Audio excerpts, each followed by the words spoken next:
Once again जी, welcome back. तो हम बात कर रहे थे कि थैलेसीमिया दरअसल होता क्या है, ये फैलता किस तरह से है, लगता किस तरह से, प्रिवेंशन किस तरह से होती है।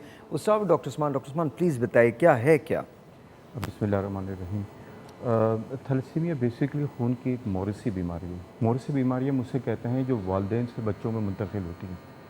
जैसे भी डॉक्टर साहब ने बताया था कि जी जो हीमोग्लोबिन है इसमें दो एसेंशियल एलिमेंट्स होते हैं, अल्फ़ा और बीटा। ठीक है। तो पूरी दुनिया में इसमें दो तरह के थैलेसीमिया होते हैं, यानी अल्फ़ा थैलेसीमिया, अगर कि एक जीन खराब अल्फ़ा ख़राब है तो अल्फ़ा थैलेसीमिया, और अगर बीटा की जीन खराब है तो beta thalassaemia.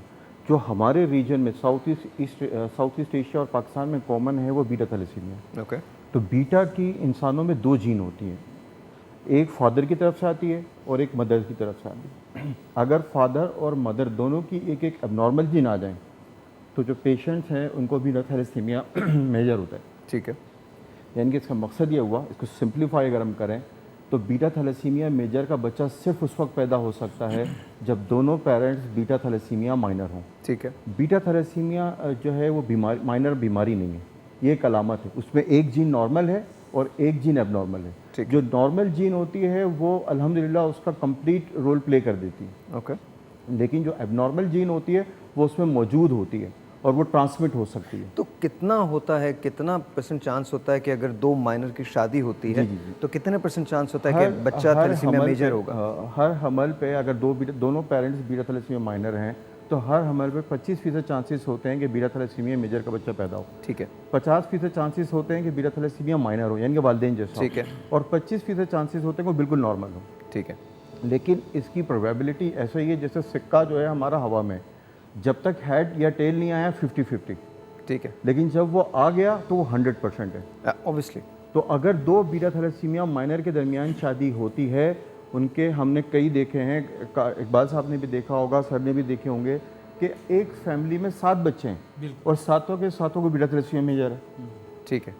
The only reason to the child birth of beta thalassemia major is के दोनों के दोनों पेरेंट्स जो हैं वो बीटा थैलेसीमिया माइनर हों, यानी कि उनके पास एक जीन एबनॉर्मल हो। और ये बहुत इंपॉर्टेंट बात है। सवाल, अगर थैलेसीमिया माइनर के दो पेशेंट्स हैं और उनकी शादी तय की जा चुकी है, जैसे कि हमारे यहाँ तय की जा चुकी है, वो पेशेंट नहीं है, वो नॉर्मल है बिल्कुल। ठीक है। और बहुत सारे देखिए, अब सवाल ये आता है मेरा सवाल क्या है? फिर उनको रोका कैसे? क्या उनको रोकना चाहिए शादी करने से, या इसकी कुछ और आपको हिफाजती तदाबीर लेनी पड़ती हैं, क्या होता है? सर देखिए, इस वक्त तकरीबन जो हमारे यहाँ शरह फ़ीसद है, 6% हमारी पॉपुलेशन में बीटा थैलेसीमिया माइनर मौजूद है। ठीक है। यानी कि हर 100 में से 6 लोग जो हैं थैलेसीमिया माइनर हैं। ठीक है। और ये जो थैलेसीमिया मेजर का बच्चा है, तकरीबन according to Thalassaemia Federation of Pakistan, हर साल 5000 से 9000 बच्चा थैलेसीमिया मेजर का पैदा होता है।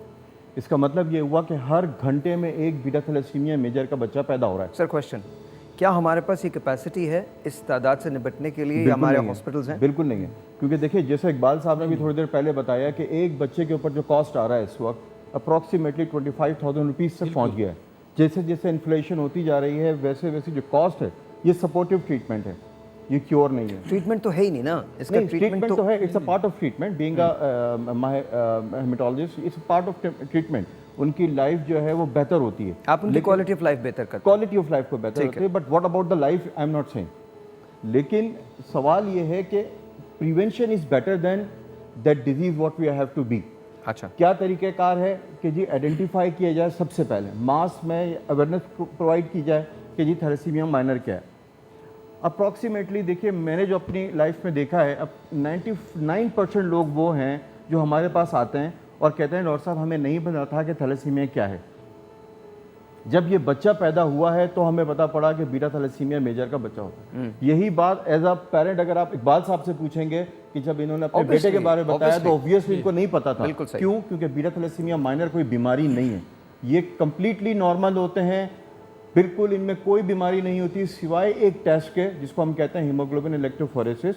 उसके अलावा हम आइडेंटिफाई नहीं कर पाते। थोड़ा सा जरा आसान इसमें मान लिया कि जी दो माइनर अगर होते हैं तो दो माइनर के बाद चांसेस यही होते हैं, प्रोबेबिलिटी ये होती है कि उनको 25% थैलेसीमिया मेजर का बच्चा जो हो सकता है वो हो सकता है, या फिर उनको 50% थैलेसीमिया माइनर हो सकता है, या फिर 25% ये होता है कि वो बिल्कुल नॉर्मल बच्चा पैदा होगा। आपसे सवाल करता हूँ डॉक्टर साहब, मुझे ये बताइए कि हमारे लिए इसके लिए कानून बनना चाहिए, कानून साजी होनी चाहिए जहाँ पर सर्टिफिकेट या कोई ऐसी रिपोर्ट दिखाना ज़रूरी हो, लेकिन एक अजीब मसला है। अब तो हम मुलाकात करते हैं फेसबुक पे, दूसरे और सोशल नेटवर्क्स पे, बाहर मिल लिए। अब अगर दो लोग एक दूसरे को पसंद करते हैं तो वो तो जानों पे खेल जाएंगे, वो तो फिर ये तो मानेंगे नहीं बात। वो तो आप उनको लाख समझा लें, मैं और आप यहाँ बैठ के जो मर्जी खेलें। देखें बहुत हो चुकी है, कानून साजी हो चुकी है और सिंध असेंबली से इसका बिल भी पास हो चुका है।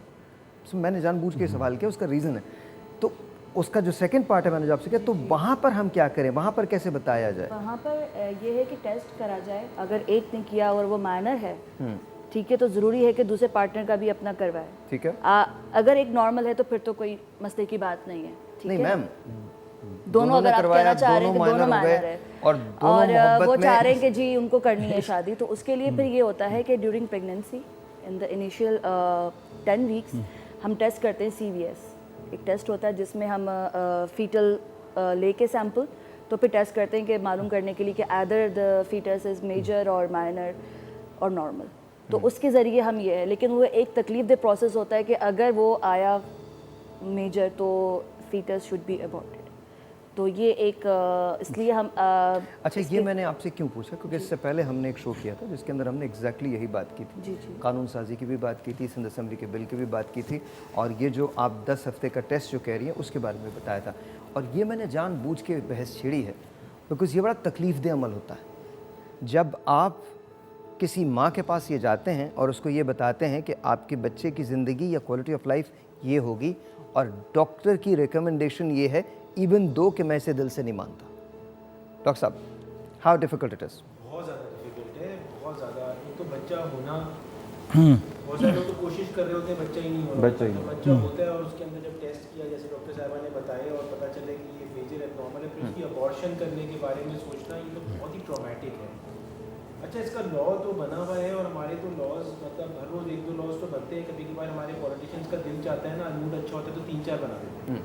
मसला ये है कि उसकी इम्प्लीमेंटेशन नहीं होती। ये लॉ है कि निकाह करने से पहले ये टेस्ट होना मैंडेटरी है, कि ये टेस्ट कराया जाए इलेक्ट्रोफोरेसिस फॉर थैलेसीमिया, कि उनकी शादी। इजाज़त दीजिए सर, आप ही कंटिन्यू कीजिएगा। एक बात, हमारे यहाँ जब लोगों को ये पता चला कि वो एसिम्प्टोमेटिक हैं और कैरियर्स हैं कोरोना वायरस के, वो भाग गए क्वारंटीन से। अब मैं इसको रिलेट कर रहा हूँ, तो खुल के ज़रा बात करें ना। हम ये हमको हम जैसे हैं हमको वैसा बोलना चाहिए। तो आपको लगता है कि अगर आप दो कपल्स को ये बताएंगे कि जी यूं है और ये सर्टिफिकेट तुम भी पेश करो, मैं भी पेश करूं, सर वो उससे पहले अदालत में जाके निकाह भी कर लेंगे, कुछ और कर लेंगे, वो दो गवाहों की मौजूदगी में शादी कर लेंगे, बिकॉज मोहब्बत की वो आंधी आप रोक ही नहीं सकते। इसलिए पता क्या तरीक़ाकार है इसका? एक तरीक़ाकार है कि ईरान ने भी किया है जी। सबसे पहले जो है करते क्या है कि इसका पहले तो तरीका बता दूं कि मेल का चेक करते हैं पहले। अगर मेल जो मेल है, मर्द जो है, अगर मर्द के अंदर थैलेसीमिया माइनर निकल आता है तो फिर लेडी का चेक करते हैं, गर्ल का चेक करते हैं, औरत का चेक करते हैं। देखिए, आपने जो बात की ना, तो ऐसे जो लोग हैं जो रियली चाहते हैं, तो फिर उनकी काउंसलिंग सेशन किया जाता है। काउंसलिंग सेशन करके उनको ये बताया दिया जाता है, समझा दिया जाता है कि या तो आप बच्चे पैदा ना करें, शादी करने भले बच्चे ना पैदा करें। डॉक्टर साहब एक सेकंड, मुझे माइक अप के चाहिए, दे दें मुझे। थैंक यू जी, बहुत सॉरी, आपका माइक क्या नाम है? ये मेरा कुछ रेगुलर हो गया।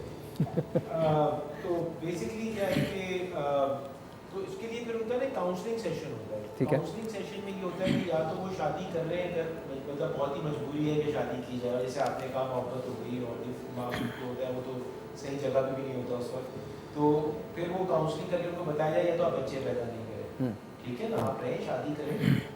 दूसरी चीज़ ये है कि फिर अगर आप बच्चे पैदा होंगे तो ये तकलीफ मरहला जो डॉक्टर साहबा ने बताया कि उसका चेकअप खुदा ना करे, खुदा ना खास्ता, वो होगा ही होगा ना, मैंडेटरी है वो। अगर 2 माइनर थैलेसीमिया की शादी हो जाती है और जब भी वो हमल ठहरेगा तो ये टेस्ट नहीं कराएंगे, अगर नहीं कराया और बच्चा पैदा हो गया तो वो इतना बड़ा ट्रॉमा होता है। क्योंकि मैं आपको बताऊँ एज अ फिजिशियन, पहले तो सब लोग जो है ना ब्लड देते हैं, फिर दोस्त चले जाते हैं, रिश्तेदार रह जाते हैं, फिर रिश्तेदार भी चले जाते हैं और कोई ब्लड देने वाला नहीं होता। और यहाँ तो ब्लड हर हफ्ते में 3-4 दफ़ा लगना है।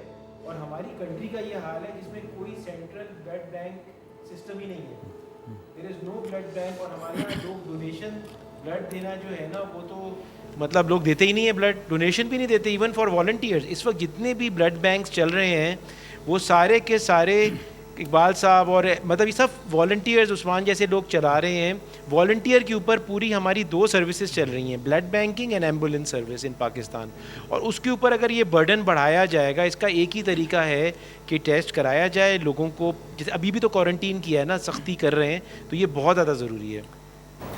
मैं ये डॉक्टर साहब मुझे इजाज़त दीजिए, मैं ब्रेक ले लेता हूँ। ब्रेक के बाद, ब्रेक पे जाने से पहले सिर्फ एक बात, मैंने थैलेसीमिया के पेशेंट्स के साथ बहुत काम किया है और अब भी करता हूँ।